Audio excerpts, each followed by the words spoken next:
یا قاشی یا حاشمی یا رسول اللہ وعلى آلك وأصحابك يا سيدي يا رحمة للعالمين. نہایت ہی بڑے احترام سامعین، اللہ رب العزت کا کرم ہے جس نے ہمیں سید الایام جو الجمعہ کی ان مقدس گھڑیوں میں اپنی پاک بارگاہ میں حاضری کا شرف بخشا ہے.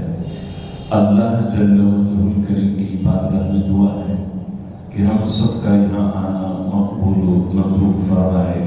کہیے آمین.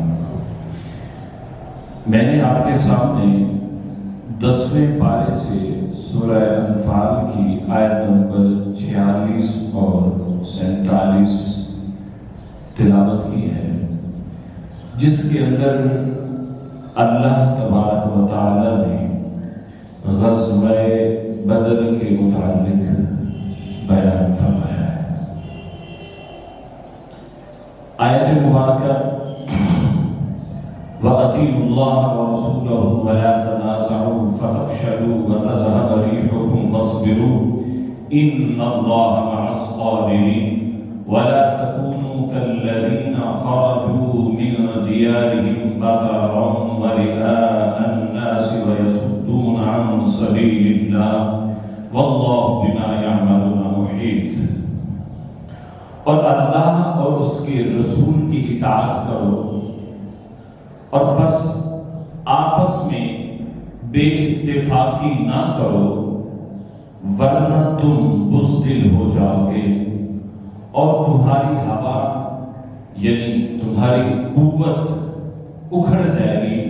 اور صبر کرو، بے شک اللہ صبر کرنے والوں کے ساتھ ہے.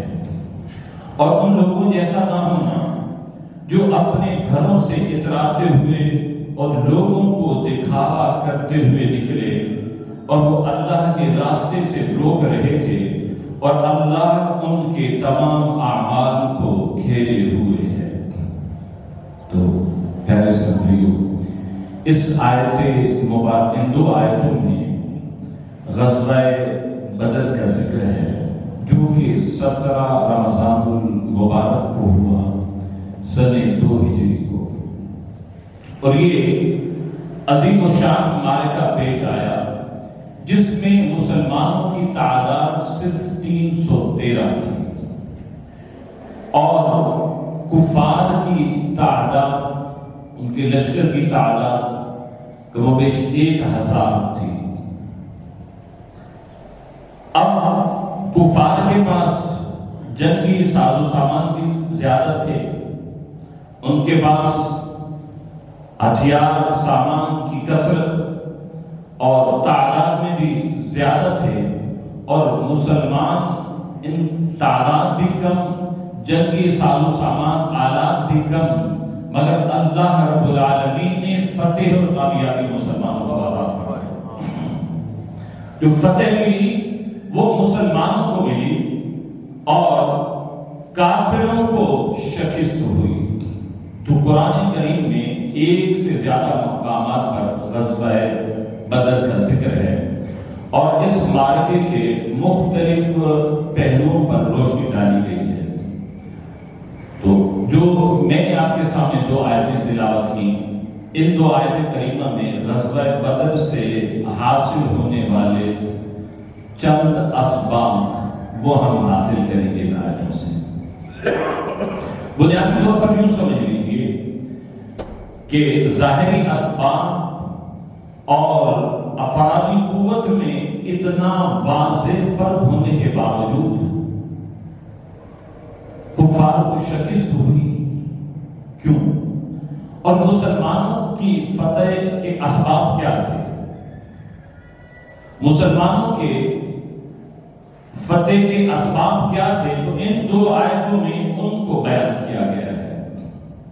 یا یوں ان لفظوں میں بھی کہہ سکتے ہیں کہ ایک مسلمان کی کامیابی کے لیے باطنی اسباب کیا ہیں. اس کی کامیابی اور ناکامی کے باطنی اسباب کیا ہے وہ یہاں بیان کیا گیا ہے ان آیات کے اندر۔ انداز تو نصیحت بھرا ہے۔ قرآن مجید فرقان حمید کے اندر اللہ رب العالمین نے یہ جو انداز اپنایا ہے بہت پیارا خوبصورت انداز ہے، بڑا نصیحت آمیز انداز ہے، اور ہم مسلمانوں کو خطاب کیا گیا ہے، مخاطب مسلمانوں سے ہے، اور کل 6 باتیں ہیں جو یہاں ان آیات کے اندر بیان ہوئی۔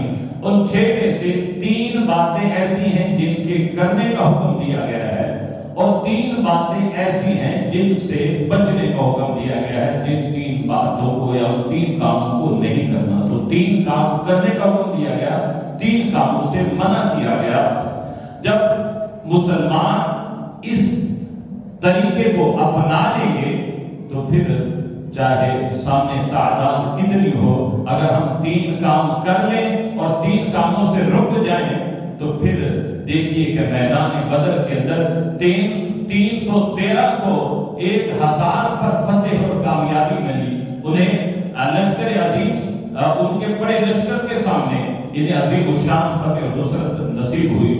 اسی طرح انشاءاللہ الکریم ہمیں بھی ہر میدان کے اندر جب ہم یہ دیکھنا ہے کہ ہماری کامیابی کیا ہے، کامیابی کا معیار کیا ہے، ہمیں کیا طرز اپنانا چاہیے، کون سے کام کرنے چاہیے، کون سے کاموں سے بچنا چاہیے، جب ہم یہ کریں گے یہ فارمولہ سامنے ہوگا، انشاءاللہ مسلمانوں کو کامیابی ہی کامیابی ملے گی۔ تو یہاں پر سب سے پہلا جو ارشاد فرمایا وَأَطِیعُوا اللَّهَ وَرَسُولَهُ، اللہ اور اس کے رسول کی اطاعت کرو۔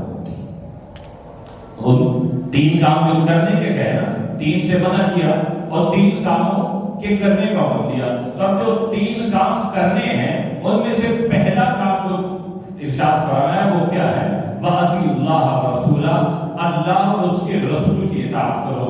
یہ کامیابی کا سب سے پہلا سینہ ہے، یہ کامیابی کی سب سے پہلی سیڑھی ہے کہ ایک مسلمان کے لیے ترقی اور اس کی کامیابی کے لیے اور اس کے عروج کے لیے سب سے جو اہم اور سب سے لازم چیز ہے، جو ضروری چیز ہے، وہ یہ ہے کہ بندہ مسلم ہر وقت، ہر حال میں، ہر میدان میں اللہ پاک اور اس کے پیارے محبوب صلی اللہ تعالی علیہ وآلہ وسلم کی اطاعت کرتا رہے۔ جب اس کی اطاعت کرے گا تو اسے کامیابی مل جائے گی، کیونکہ جب ہم نے تہ دل سے کہہ لیا لا الہ الا اللہ، جب ہم نے یہ کلمہ پڑھ لیا، دائرہ اسلام میں داخل ہو گئے، ہم نے مان لیا کہ اللہ پاک ایک ہے، وہ واحد ہے، وہ وحدہ لا شریک ہے، وہ ہمارا خالق ہے، وہ ہمارا مالک ہے، وہ ہمارا رازق ہے، اور حضرت محمد صلی اللہ تعالی علیہ وآلہ وسلم اس کے رسول ہیں، اس کے محبوب ہیں۔ اب ہم پر لازم ہے کہ اللہ پاک اور اس کے رسول صلی اللہ تعالی علیہ وآلہ وسلم کی کامل طور پر فرما برداری کی جائے، ان کی کامل طور پر اطاعت کی جائے۔ اطاعت کامیابی کی گویا کی شرط اول ہے، پہلی شرط ہے اطاعت، کہ اگر کوئی شخص کامیاب ہونا چاہتا ہے، کامیابی حاصل کرنا چاہتا ہے تو اس کے لیے لازم ہے کہ وہ اطاعت کو اپنا لے۔ اب دیگر قوموں کا انداز چاہے کیسا ہی ہو کہ فلاں نے ترقی کر لی، یہ کر لیا، انہوں نے یہ انداز اپنایا، یہ انداز اپنایا، مگر مسلمان کے لیے جو کامیابی کا طریقہ بتایا گیا، جو مسلمان کو بتایا گیا، بندہ مومن کے لیے جو ہے وہ ہے وَأَطِیعُوا اللَّهَ وَرَسُولَهُ، اللہ اور اس کے رسول کی اطاعت کرنی ہے۔ یہ شرط اول ہے۔ جس کو یقین ہو، جس کو یقین ہے کہ میں اللہ اور اس کے رسول کی اطاعت کروں گا تو کامیاب ہو جاؤں گا، تو ضرور ہو جائے گا۔ آگے چل کر واقعات سے، حالات سے، جب نبی کریم صلی اللہ علیہ وسلم نے صحابہ کرام علیہ رضوان سے جو خطبہ ارشاد فرمایا، ان کی رائے بھی تو ان کے تاثرات ہم سنیں گے، تو دیکھیے ان کا ایمان کیسا تھا، ان کا ایمان کیسا مضبوط تھا۔ اور اگر کسی کو شک ہو، کوئی یہ کہے کہ نہیں اللہ اکبر، تو وہ تاریخ کی کتابیں اٹھا لے کہ جب مسلمانوں نے اللہ اور رسول کے حکم کے آگے سر خم کیا ہے، سر خم تسلیم کر لیا، اس کے حکم کو مان لیا ہے، کامیابی ان کی مقدر بن چکی ہے۔ اور کامیابی نے ان کے قدم چومے ہیں. اور جب مسلمانوں نے اللہ اور اس کے رسول کی نافرمانی کی ہے، نافرمانی کی وجہ سے انہیں پھر شکست ہوئی ہے، انہیں نقصان بھی اٹھانا پڑا ہے، خسارہ بھی برداشت کرنا پڑا ہے. تو غزوہ بدر کو دیکھ لیجیے کہ 313 مسلمان ہیں اور عظیم مسلمانوں کا یہ عظیم الشان گویا کہ لشکر کہ جو 313 ظاہری طور پر 313 اور ان کے اندر جو ایمانی قوت تھی، جو ایمانی طاقت تھی، اللہ اکبر، وہ 1000 کو انہوں نے شکست دے دی، انہیں شکست دے دی اور اللہ رسول کی اطاعت اور فرما برداری کے نتیجے میں انہیں یہ کامیابی ملی. تو نبی کریم صلی اللہ علیہ وآلہ وسلم نے جب آپ علیہ السلام مدینہ شریف سے روانہ ہوئے مقام بدر کی طرف، تو اس وقت آپ کا بھی جنگ کا ارادہ نہیں تھا. اس وقت جنگ کا ارادہ نہیں تھا، آپ کا مقصد نہیں تھا کہ جنگ کیا جائے، ان کا مقصد کچھ اور تھا. راستے میں معلوم ہوا کہ کفار تو وہاں پر جنگ کے لیے تیار ہیں اور اتنا بڑا لشکر لے کر آئے ہیں. تو نبی کریم صلی اللہ علیہ وآلہ وسلم نے صحابہ کرام علیہم رضوان سے مشورہ فرمایا. سب سے پہلے حضرت سیدنا صدیق اکبر رضی اللہ تعالیٰ عنہ، پھر ان کے بعد حضرت عمر فاروق اعظم رضی اللہ تعالیٰ عنہ، دیگر مہاجرین اصحاب کرام، ان سے جب مشورہ کیا تو انہوں نے عرض کی یا رسول اللہ صلی اللہ تعالیٰ علیہ وسلم، ہم نے آپ کی خاطر اپنے شہر کو مکہ کو چھوڑا ہے، اپنے گھروں کو قربان کیا ہے. یا رسول اللہ، جب ہم نے اپنے شہر کو چھوڑ دیا، اپنے گھروں کو چھوڑ دیا، کریم اگر جانیں بھی قربان کرنی پڑی تو ہم آپ پر جانیں قربان کریں گے، اب پیچھے نہیں ہٹیں گے. اللہ اکبر. اب نبی کریم صلی اللہ علیہ وآلہ وسلم نے انصار صحابہ کرام علیہ رضوان کی طرف اپنا رخ زیبا ان کی طرف فرمایا. تو حضرت سعد بن عبادہ رضی اللہ تعالیٰ عنہ کھڑے ہو گئے اور عرض کی یا رسول اللہ صلی اللہ تعالیٰ علیہ وآلہ وسلم، شاید آپ ہم سے بھی رائے لینا چاہتے ہیں، ہم سے بھی مشورہ لینا چاہتے ہیں. تو اللہ اکبر عرض کرتے ہیں یا رسول اللہ، آپ میدان بدر تو یہ رہا، اگر آپ فرمائیں تو ہم تو سمندر میں اتر جائیں. میدان بدر تو یہ رہا، کوئی دور نہیں ہے. کریم آقا، بس آپ کا حکم ہونا چاہیے. یا رسول اللہ، آپ کا حکم ہو، ہم سمندر میں اترنے کو تیار ہیں. دوسرے صحابی کھڑے ہوئے اور عرض کی یا رسول اللہ صلی اللہ علیہ وسلم، ہم بنی اسرائیل جیسے نہیں ہیں کہ انہوں نے حضرت موسیٰ علیہ السلام سے کہا تھا فَسَبْ أَنْتَ وَرَبُّكَ فَقَاتِلَا إِنَّا هَاهُنَا قَاعِدُونَ، کہ موسیٰ آپ اور آپ کا رب جا کر لڑے، ہم تو یہاں بیٹھنے والے ہیں. اللہ اکبر. کہا کہ ہم وہ نہیں ہیں، ہم آپ کے جان نثار ہیں، ہم اپنی جانیں آپ پر نثار کریں گے، اپنی جانیں آپ پر قربان کریں گے. آپ یہ جذبہ اطاعت جو صحابہ کرام علیہ رضوان کے اندر تھا، اصل میں یہی تھا جو 313 نے 1000 کے لشکر کو شکست دے دی. 1000 یہ جذبہ تھا کہ 313 نے 1000 کو شکست دے دی. جذبہ ایمانی تھا. اللہ اکبر. میدان بدر میں گئے تو پھر اللہ رب العالمین نے انہیں کامیابی سے مشرف فرمایا. اور کسی شاعر نے بڑی پیاری بات کہی ہے شعر کے اندر کہ میدان بدر میں کہ صحابہ کرام کے پاس نہ تلواریں پوری تھی، نہ جنگی آلات پورے تھے، نہ دیگر ساز و سامان پورے تھے، مگر وہاں ان کی تعداد کم تھی. وہ چلے کیوں تھے؟ ان کا بھروسہ کس پر تھا؟ تھا یہ کہ تھے ان کے پاس 2 گھوڑے، 6 زریں، 8 شمشیریں. پلٹنے آئے تھے یہ لوگ دنیا کی تقدیریں. کیا تھا ان کے پاس؟ 2 گھوڑے، 6 زریں اور 8 شمشیریں. اللہ اکبر. اور کیا پلٹنے آئے تھے یہ لوگ؟ دنیا بھر کی تقدیریں. نہ تیل و تیز پر تکیا، نہ خنجر پر، نہ بھالے پر. بھروسہ تھا ان کا ایک سادی سی کالی چادر والے پر. ان کو ان کا جو بھروسہ تھا نہ وہ تلواروں پر نہیں تھا، نہ خنجر پر تھا، نہ بھالے پر تھا. بس بھروسہ تھا ان کا تو وہ ایک سادی سی کالی چادر والے پر ان کا بھروسہ تھا. تو دوسری بات ارشاد فرمائی اتفاق. تین باتوں کا میں نے عرض کیا قرآن مجید فرقان حمید کے اندر تین باتیں کرنے کا حکم دیا، تین سے بچنے کا حکم دیا۔ جو پہلی بات واطیعوا اللہ و رسولہ، اب دوسری بات ولا تنازعوا، کہ جھگڑو نہ، آپس میں بے اتفاقی نہ پیدا کرو، ولا تنازعوا، بے اتفاقی نہ پیدا کرو، اتفاق اور اتحاد کی ضرورت ہے۔ اب دیکھیے یہ دوسری شرط ہے کہ جب ہم آپس میں باہم اتفاق کے ساتھ ہوں، اتحاد کے ساتھ رہیں، آپس میں لڑائی جھگڑے اور نفسانی اختلافات سے ہمیشہ بچتے رہیں۔ اگر ہم لڑائی جھگڑے کریں گے آپس میں تو کیا ہوگا؟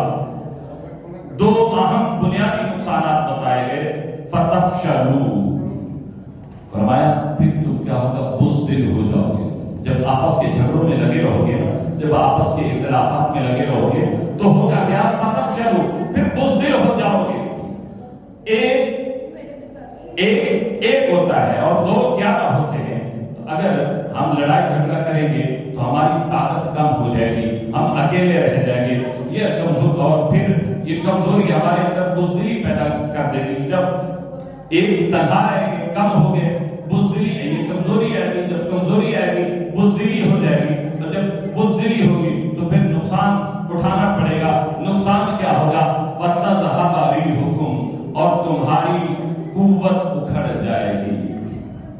جب یہ سب کچھ ہو جائے گا، بزدلی ہو جائے گی، کمزوری ہو جائے گی، تو پھر وَتَذْهَبَ رِيحُكُمْ، اور تمہاری ہوا یعنی تمہاری قوت اکھڑ جائے گی، تمہاری وہ قوت جاتی رہے گی۔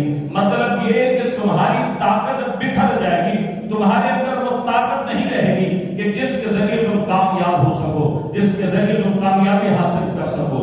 جب اپنے لڑائی جھگڑوں میں ہوگی تو پھر کامیابی نہیں ملے گی۔ اور ناکامیوں کی ایک بنیادی وجہ یہ بھی ہے کہ اگر ہم غور کریں تو ہمارے معاشرے کے اندر، مسلمانوں کے اندر یہ دیکھیے کہ آپس کی لڑائیاں جھگڑے عام ہیں، کہیں ذات کی بنیاد پر ہیں، کہیں نسل کی بنیاد پر ہیں، کہیں رنگ کی بنیاد پر ہیں، کہیں خطے کی بنیاد پر ہیں، کئی سالوں سال سے لڑائی جھگڑے چلتے ہوئے آ رہے ہیں، کئی خاندان تباہ ہو گئے، کئی جو ہے باپ دادا سے دشمنی چلی آ رہی ہے، کیا ہے کہ ہماری شروع سے دشمنی چلتی ہوئی آ رہی ہے۔ تو یہ چیزیں انسان کو کمزور کر دیتی ہیں، یہ بزدل کر دیتی ہیں۔ ہاں، اب کسی کو مارنا، جان سے قتل کرنا، وہ جو نقصانات ہیں وہ تو الگ ہے، وہ اور بہت بڑا نقصان ہے کہ یہاں پر بتاتا چلوں کہ اگر کسی شخص نے کسی کو ناحق قتل کیا تو وہ شخص بروز محشر اپنی گردن لیے اللہ کی بارگاہ میں حاضر ہوگا، عرض کرے گا یا اللہ مجھے اس سے بدلہ لے کر دے، اس نے مجھے کیوں قتل کیا تھا، میرا کیا قصور تھا۔ آج تو ہم وہ غرور میں، تکبر میں کرتے کہ ہم نے یہ کر دیا۔ بعد میں سنا جاتا ہے ہمارے فلاں سے تو اتنے قتل کر دیے، فلاں اتنے قتل کر دیے۔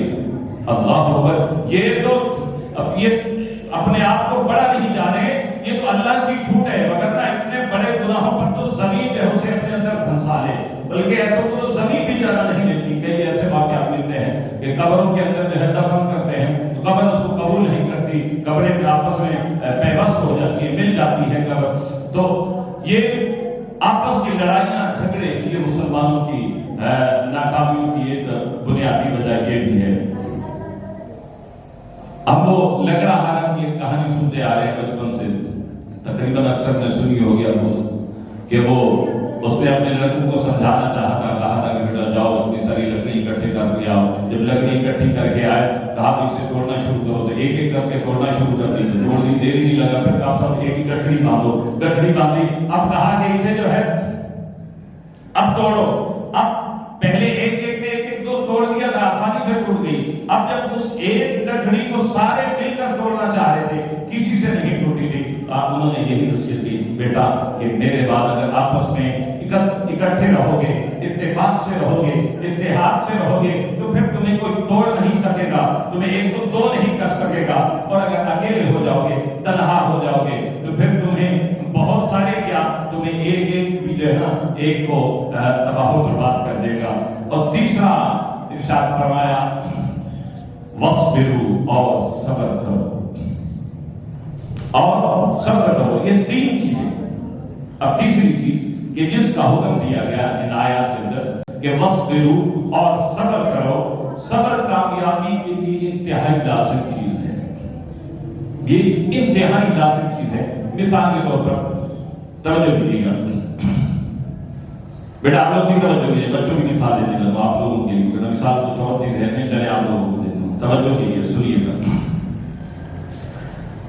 سب وقت صبر کرو، صبر مثال کے طور پر بچے اسکول پڑھتے ہیں، اب ایک بچہ ہے اس کے امتحان سر پر ہے، ایگزام سر پر ہے، اس نے امتحان دینی ہے، تیاری کرنی ہے، ایک وہ جو پڑھتا ہی نہیں ہے، وہ اسکول نہیں جاتا، وہ دیکھتا ہے کہ کھیلتے رہتے ہیں، اتنا دن کھیلتے ہیں، اتنا ٹائم کھیلتے رہتے ہیں، میں بھی کھیلوں، پھر فائدہ نہیں، اگر میں کھیلوں گا تو امتحان میں ناکام ہو جاؤں گا، مجھے کامیابی نہیں ملے گی، اگر ہوشیار ہے کامیاب بھی ہو گیا تو اچھے نمبر نہیں لے گا، اس کی کوئی پوزیشن نہیں آئے گی، اب وہ کیا کرے گا؟ صبر کرے گا، کہے گا نہیں مجھے محنت کرنی ہے، ابھی ان کو کھیلنے دو، مجھے محنت کرنی ہے، مجھے محنت کرنی ہے، مجھے کامیابی حاصل کرنی ہے۔ اب وہ اپنا وقت ضائع کرے گا، وقت کو ضائع ہونے سے بچائے گا، ایک طرف وہ اپنا دوسرا وقت ضائع کر رہا ہے، اس کا کوئی مقصد نہیں ہے، اس کا مقصد تھا اس نے اپنے وقت کو ضائع ہونے سے بچانا ہے، اب اس نے دیکھنا ہے کہ وہ کھیل رہے ہیں میں نہیں کھیلوں،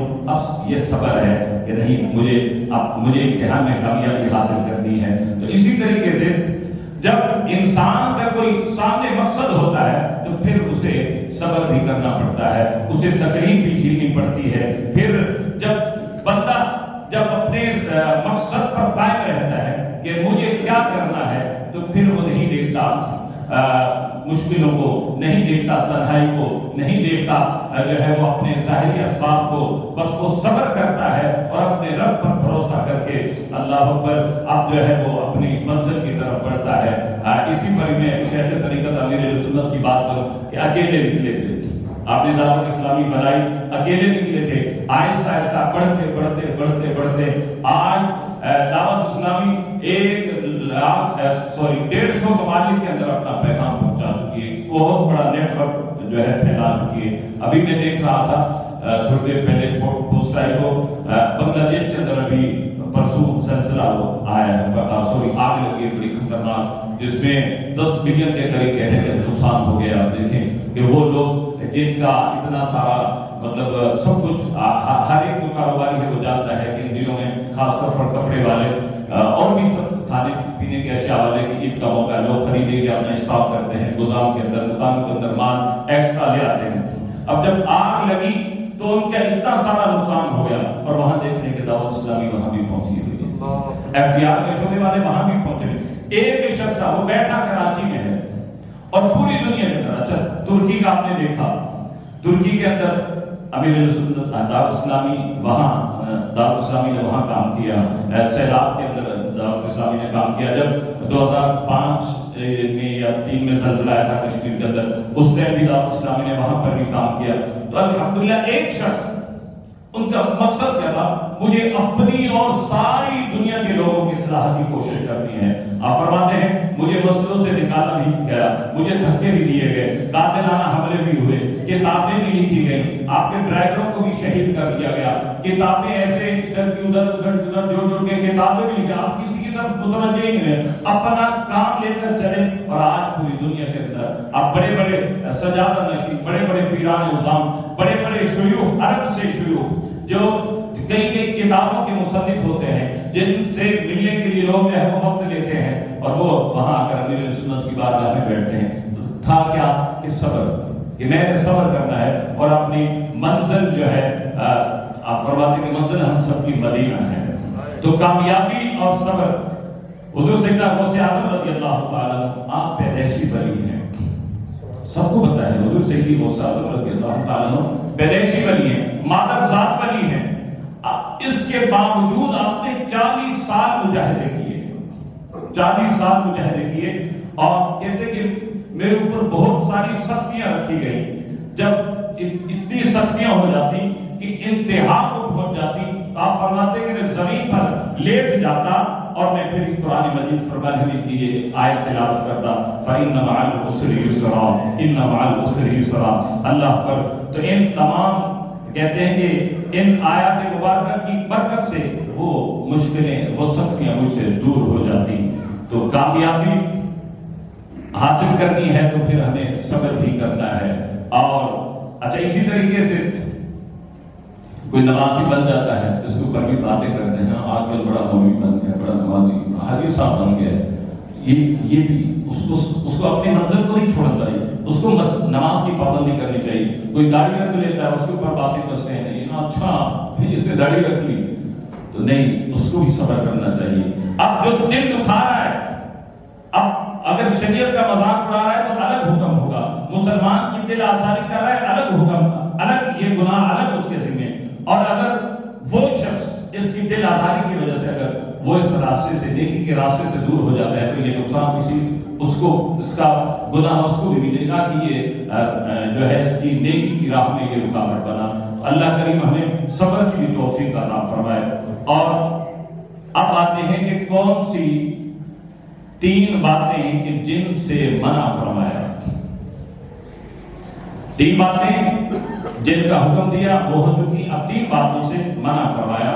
واقعہ ہمارا چل رہا ہے جنگ بدر کے حوالے سے، اور ان آیات کی روشنی میں ہمیں کیا ان سے سبق ملا. چوتھی بات یہ ہے کہ تکبر نہ ہونا، نہ کرنا، یعنی تکبر کا نہ ہونا. وَلَا تَكُونُوا كَالَّذِينَ خَرَجُوا مِنْ دِيَارِهِمْ بَطَرًا، اور ان لوگوں جیسا نہ ہونا جو اپنے گھروں سے اتراتے ہوئے نکلے. اب غزوہ بدر میں کفار کی شکست کا جو ان کے یہاں اسباب بیان کیے، ان کی ایک تو وجہ یہ بیان کی، فرمایا کہ جب ان کے پاس سب کوئی تھا، ساز و سامان تھے، 313 اور ادھر 1000، پھر ان کے پاس ساز و سامان سب کوئی تھا، پر ان کے پاس تھا کیا؟ تکبر. خرجوا من دیارہم بطرا، اپنے گھروں سے اتراتے ہوئے نکلے، اپنے گھروں سے اتراتے ہوئے نکلے. تو اترانا یعنی تکبر کرنا، غرور کرنا، یہ ناکامی کا جو ہے یہ سبب ہے، اترا جانا. اچھا اسی طریقے سے میں کرنا، اپنی قوت پر یا اپنے جو ہے وہ اپنی طاقت پر، اپنی عقل پر، اپنے پیسے پر، اپنی ذہانت پر تکبر کرنا کہ میرے پاس اتنی ذہانت ہے، میرے پاس اتنا پیسہ ہے، میں اتنا طاقتور ہوں. تو یہ سب چیزیں انسان کو برباد کر دیتی ہیں. روایات کے مطابق ہے کہ جب یہ لوگ وہاں سے مکہ شریف سے نکلے تھے تو غرور و تکبر میں نشے میں مست تھے، اور ابو جہل نے کہا تھا کہ ہم خدا کی قسم ہم جو ہے ایسی شان و شوکت کے ساتھ بدر تک جائیں گے کہ وہاں جا کر ہم اونٹ کاٹیں گے، اونٹ کھائیں گے، کھلائیں گے، شرابیں پیئیں گے، اور گانوں کی محفلیں سجائیں گے، اور ناچ نچ کی محفلیں جمائیں گے. ان کا یہ غرور تھا، ان کا تکبر تھا. نتیجہ کیا ہوا؟ شکست کھا گئے. نتیجہ کیا ہوا؟ شکست کھا گئے. تو یہ صرف یہ ایک واقعہ بدر نہیں ہے کہ جس کے اندر ان کو مطلب فخر اور تکبر والوں کو، غرور کرنے والوں کو جو ہے یہاں عبرتناک سزا ملی، اور انہیں ان کا انجام جو ہے وہ شکست پر ہوا. اگر ہم اس سے ہٹ کر دیکھیں تو فرعون کو دیکھیے. فرعون اتنا بڑا متکبر تھا، غرور تھا، مغرور تھا، غرور کرتا تھا، غرق کر دیا گیا. نمرود کو دیکھیے، اپنے آپ کو بڑا سمجھتا تھا، خدائی کا دعویٰ کیا ہوا تھا، اور نہ جانے کیا کیا اس کے بکواسات تھی، اور مچھر کے ذریعے اسے موت کی تھی. اور وہ واقعہ بھی آپ نے سنا ہوگا کہ کیسے اس کو چتر پڑتے تھے. جب اس کو دماغ میں لگتا تھا تو مچھر تھوڑی دیر مچھر سکون میں ہو جاتا تھا تو اس کو جو ہے وہ اس کو سکون آ جاتا تھا. تو اس کو اس طریقے سے. اچھا پھر اگر بات کی جائے اس کی قارون کی، وہ کہتا تھا میرا مال، میں اتنے مال کا مالک ہوں. اس کے پورے مال کو دھنسا دیا گیا. اور ابو جہل کی بات کی جائے تو وہ اس کو اپنے ظاہری اسباب کی وجہ سے اور اپنے مال کی وجہ سے اور اپنے خاندان کی وجہ سے بڑا تکبر تھا. 2 ننھے منھے مجاہدوں نے اسے واصل جہنم کر دیا. اسے تکبر تھا. تکبر ہمیشہ تباہ و برباد کر دیتا ہے، اور اللہ رب العالمین کو جو ہے پسند ہے تو عاجزی ہے. اللہ درود پاک پڑھ لیجیے. اللہم صلی علی سیدنا و مولانا محمد و علی آل سیدنا و مولانا محمد و بارک وسلم. میں گفتگو کو آخر کی طرف لے آتا ہوں کہ ان آیات کے اندر ہمیں جو سبق ملا وہ کیا ہے کہ 3 چیزیں جن کے کرنے کا حکم دیا، 3 چیزوں سے جن سے بچنے کا حکم دیا. تو پہلی آیت یا پہلی بات کہ اللہ رسول کی اطاعت کی جائے، دوسری بات آپس میں اتفاق اتحاد ہو، اور تیسری بات جو ہے صبر ہو. اور وہ تین کام کہ جن سے بچنا ہے وہ اترانا نہیں ہے، تکبر نہیں کرنا، غرور نہیں کرنا، ریاکاری سے بچنا ہے، اور کسی کو اللہ پاک کے راستے سے نہیں روکنا کہ یہ لوگ جو کافر تھے یا اللہ پاک کے راستے سے روکنے کے لیے آئے تھے تو انہیں شکست ملی اور مسلمانوں کو کامیابی ملی، اور اپنے تکبر کی وجہ سے آئے تھے کہ ہم یہ کر دیں گے اور ہم وہاں منہ کاٹیں گے، اس کا انجام انہیں یہ ملا۔ اور ریاکاری کا بھی جو ہے ریاکاری کی وجہ سے اعمال برباد ہو جاتے ہیں، ریاکاری کی وجہ سے اعمال ظاہری طور پر اس کو بڑا کچھ ہوتا ہے کہ مطلب کہ یہ شخص نمازی بھی ہے، یہ داڑھی والا بھی ہے، یا اس نے یہ کر دیا وہ کر دیا، مگر آخرت میں اس کے پاس کچھ نہیں ہوگا۔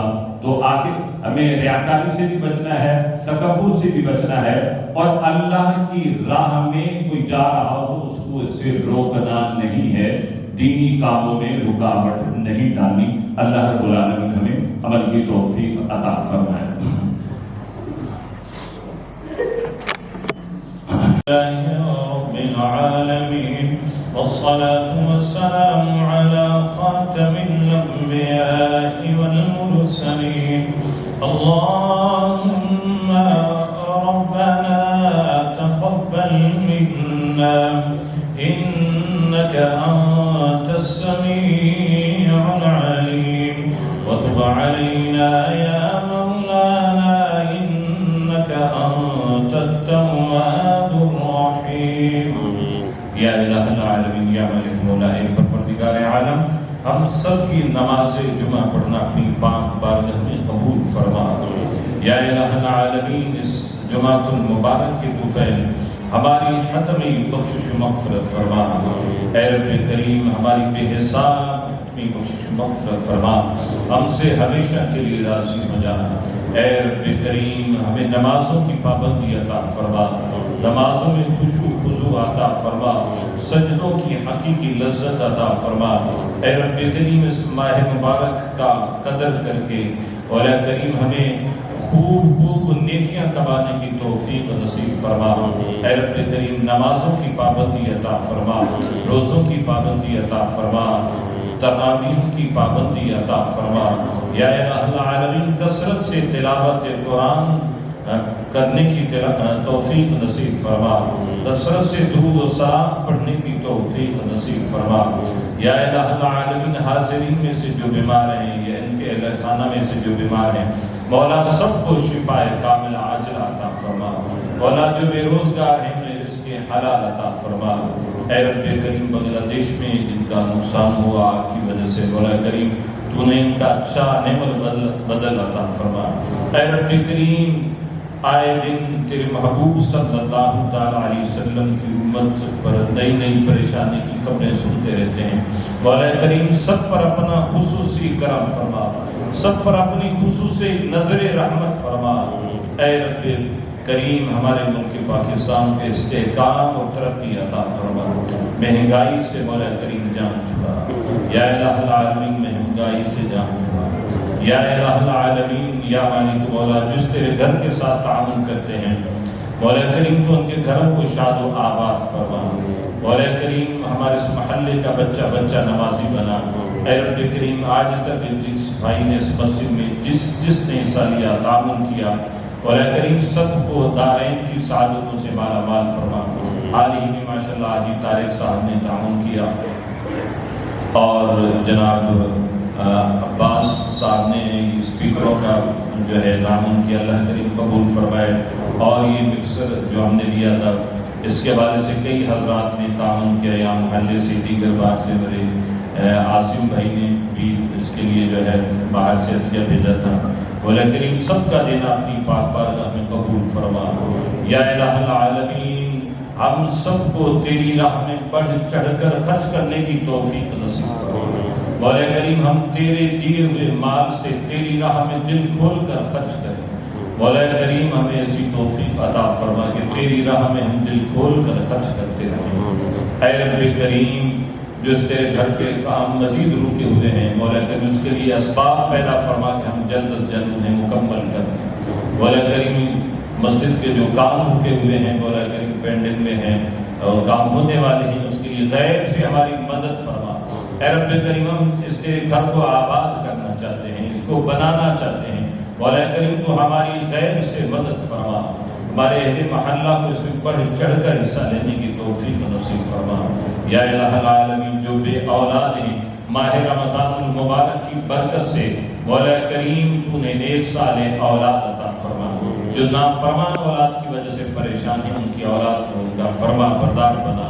یا الہ العالمین جو جن کے والدین زندہ ہیں مولا کریم انہیں ان کے والدین کا فرما بردار بنا۔